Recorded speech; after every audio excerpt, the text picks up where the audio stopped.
जय हिंद दोस्तों। तो दोस्तों मैं आप लोगों के लिए अपडेट लेके आया हूं। दोस्तों अपडेट में क्या है, आज हम कुछ खबर को समझेंगे। सबसे पहले हम ये समझ लेते हैं कि हर पंचायत में रोजगार कैंप 75% स्थानीय लोगों को नौकरी। झारखंड मुख्यमंत्री हेमंत सोरेन जी का ये कहना है और ये कब का न्यूज है तो 13/11/2022 यानी 13 नवंबर का ही न्यूज है। मैंने आप लोगों को एक वीडियो डाला था जिसमें मैंने आप लोगों को ये बताया था कि जो झारखंड के जो श्रम मंत्रालय के जो मंत्री है वो सीसीएल में जो अप्रेंटिस लड़के आंदोलन कर रहे हैं उनके पास आए थे, उनकी मांग पत्र को लेके गए थे और उनसे धरना उठाने के भी आग्रह किया था। लेकिन उन लोगों ने साफ कहा कि सर हम धरना नहीं उठा सकते क्योंकि हर बार हमें आश्वासन मिलता है और रोजगार नहीं दिया जाता है। तो उन लोगों से वो मांग पत्र लेके गए हैं और आगे क्या है, मुख्यमंत्री जी का बयान आया था अगले दिन ही कि हर स्थानीय लोग जो है उन्हें 75% का नौकरी दिया जाएगा। और मैंने एक दो वीडियो पहले ही बताया है कि पेपर में भी इस तरह का दिया जाया है। जो श्रम मंत्रालय के मंत्री है उनका भी कहना है और झारखंड के जो सीएम है जो हेमंत सोरेन सर उनका भी कहना है। तो अब देखते हैं कि ये बात कहाँ तक सही होती है और कितने लोगों को रोजगार मिल पाती है और जिन्हें रोजगार मिलेगी उन्हें पेमेंट क्या मिलेगा। सबसे बड़ा मुद्दा होता है दोस्तों पेमेंट का। रोजगार के लिए बात होता है, जैसे कि अभी मैं आपको बता दूं कि 14 नवंबर को हर जगह पे एक रोजगार मेला लगाया गया था। तो उसमें क्या कहा गया था कि जो लोग अप्रेंटिस नहीं किए हैं उन्हें अप्रेंटिस की ट्रेनिंग देने के लिए हर एरिया से कंपनी आ रही है और कंपनी उन्हें ले जाएगी और अप्रेंटिस की ट्रेनिंग कराएगी। अप्रेंटिस सर्टिफिकेट भी मिलेगी उनके द्वारा, AITT द्वारा, और एग्जाम भी देना पड़ेगा जो भी प्रोसेस है उन्हें सर्टिफिकेट मिलेगा अप्रेंटिस करने के बाद। तो उनके बाद वो लड़के कहाँ जाएंगे? अप्रेंटिस करने के बाद तो लड़के बेरोजगार हो जा रहे हैं, उनके पास कोई काम नहीं हो रहा है, वो हाईली स्किल होने के बाद भी बेरोजगार हो जा रहे हैं और रोजगार मांग रहे हैं। तो आप देख सकते हैं कि किस तरह CIL में चल रहा है स्ट्राइक, और भी बहुत सी कंपनियां हैं जहां स्ट्राइक चल रहा है। अभी रेलवे की बात करें, रेलवे में भी दिया गया तो वहां भी बिना स्ट्राइक का नहीं दिया गया, वहां भी काफी लड़ाई लड़े उन लोगों ने, तो उन्हें दिया गया, कुछ छूट करके दिया गया है जो आप लोगों को पता है। तो आप देखते हैं कि पेमेंट क्या देंगे। पहले तो बात है कि आप अप्रेंटिसशिप ट्रेनिंग कर रहे हैं तो स्टाइपेंड 7,000, 8,000, 9,000 यही कुछ मिलता है जो रूल के हिसाब से देते हैं। चलिए ठीक है, आप उतना स्टाइपेंड दे रहे हैं, काफी है। लेकिन जब ट्रेनिंग खत्म हो जाता है उसके बाद आप उन्हें निकाल दे रहे हैं तो वैसे अप्रेंटिसशिप ट्रेनिंग का क्या फायदा जब उन्हें रोजगार मिलेगा ही नहीं। तो आगे देखते हैं कि ये क्या मिलता है। और जो रोजगार का बात है 75% लोकल लड़कों को दिया जाएगा। तो लोकल लड़कों को मान लीजिए अगर कोई कंपनी लोकल कंपनी ही और आती है और लड़कों को देती है और बोलेंगे कि आपको 8,000, 10,000, 12,000 में हम काम खटाएंगे और लंबी डिप्टी लेंगे, तो कैसे कोई कर पाएंगे? फिर तो उनका शोषण होगा।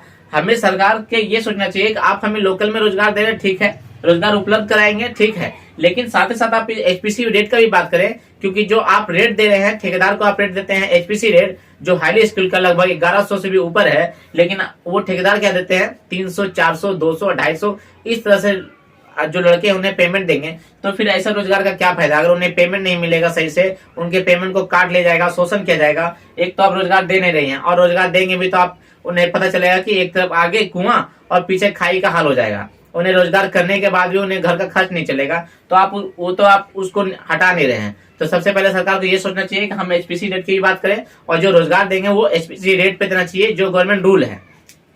दूसरा अहम खबर आते हैं दोस्तों कि मैंने आप लोगों को बताया था कि 15 नवंबर को जो JBCCI के सदस्य सिद्धार्थ गौतम जी, वो 15 नवंबर को CCL और BCCL की सब्सिडी जो है वहां पे उनका एक आंदोलन चल रहा है, क्योंकि JBCCI की जो 11 की जो मीटिंग होने वाली थी, 7वीं मीटिंग, वो काफी समय से रुकी हुई थी। तो उसमें क्या हुआ, 15 नवंबर को जो मीटिंग रखा गया, स्ट्राइक किया गया, तो उसके लिए एक डेट निकाला गया कि जो कोल मैनेजमेंट है उनकी तरफ से एक लेटर जारी किया गया। लेटर में यह दिया गया कि 30 नवंबर को जो अगली बैठक है, 7वीं बैठक है, वो 30 नवंबर को रखी गई है। और ये बैठक कहाँ रखी गई है, तो यह मीटिंग जो है वो CIL के हेडक्वार्टर कोलकाता में रखी गई है।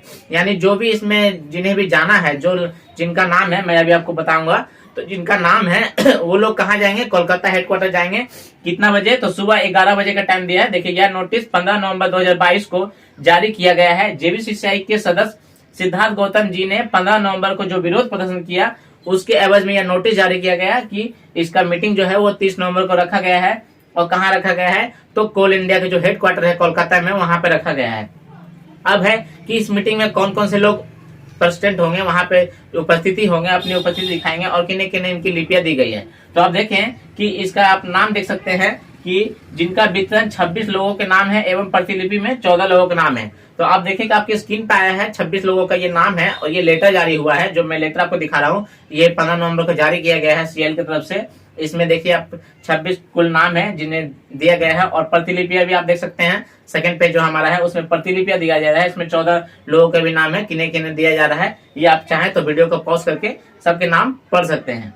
तो उम्मीद है कि आप ये देखें। चलिए हम आगे बढ़ते हैं कि ये जो मीटिंग हो रही है 30 तारीख को, ये जो कोलकाता मीटिंग हो जा रही है, तो पिछली जो छठी बैठक थी इसमें मीटिंग में क्या हुआ था, मामला जो तय हुआ था, तो आप देखें कि वेतन का जो मामला है वो 10% और 30% पर पिछली बैठक में आकर रुक गया था। यानी इससे पिछली जो बैठक थी वो 10% और 30% पर रुक गया था, क्योंकि मैनेजमेंट जो है वो 10% तक आए थे कि हम दे सकते हैं, और जो यूनियन के लीडर है वो 30% तक आ गए थे कि हम 30% से कम में नहीं मानेंगे, 30% तक लेंगे।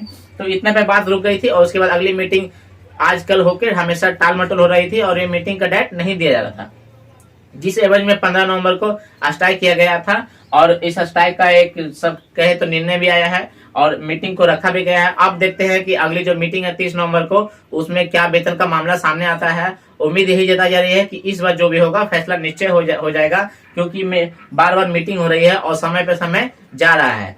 तो ये देखते हैं हम आगे क्या होता है। चलिए हम अपनी अगली खबर देखते हैं दोस्तों। हमारी अगली खबर है कि कोल इंडिया के जो चेयरमैन हैं उनकी कार्य अवधि समाप्त होने वाली है, जिस कारण CIL में नए चेयरमैन के लिए पद के जो दावेदार सामने आए हैं। ये जो दावेदार है वो इंटरनल है। इंटरनल मतलब CIL से कहीं ना कहीं ये संबंध रखते हैं, CIL में कहीं ना कहीं किसी वर्क पे हैं।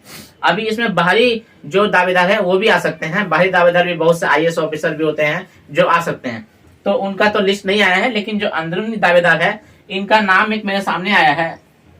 तो आप देखिए कि पहला जो नाम है वो CCL के CMD PN प्रसाद जी, जो पहले BCCL के भी CMD रह चुके हैं। दूसरा जो नाम है वो ECL के CMD AP पंडा जी, और तीसरा जो है वो CMPDIL के CMD है मनोज कुमार जी। इन्होंने अपना एक फॉर्म भरा है और फॉर्म में बताया कि हम भी इसके दावेदार मतलब दावेदार में है कि हमें भी CMD चेयरमैन के पद पे रखा जाए। तो अब आगे देखिए जो भी निर्णय होगा। चौथा जो है वो कोल इंडिया के निदेशक कार्मिक जो विनय रंजन जी है, उन्होंने भी अपना एक फॉर्म भरा है और वो भी इस पद के लिए दावेदार हैं।